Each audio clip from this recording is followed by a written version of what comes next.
Ang mabuting balita ng Panginoon ayon sa sulat sa mga taga-Kolosas,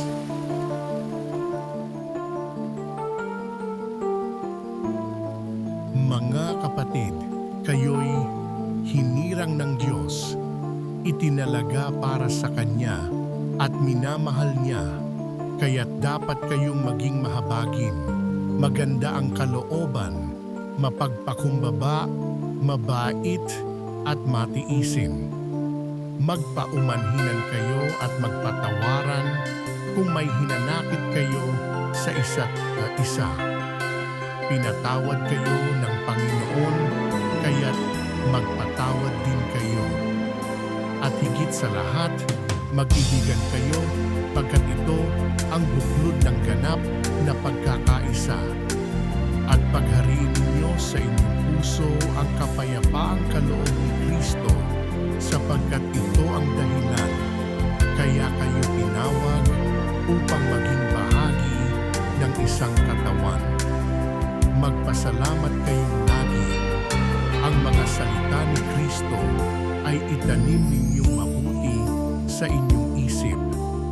Magpaalalahanan kayo at magturuan ng buong kaalaman.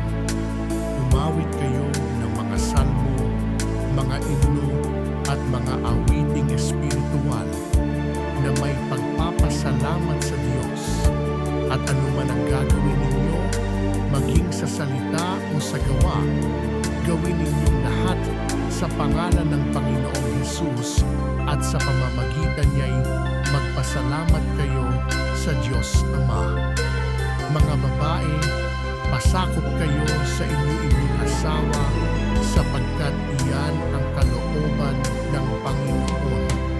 Mga lalaki, ibigin ninyo ang inyong asawa at huwag silang pagmamalupitan. Mga anak, sundin ninyong lagi ang inyong mga magulang sapagkat ikinalulugod iyan ng Panginoon.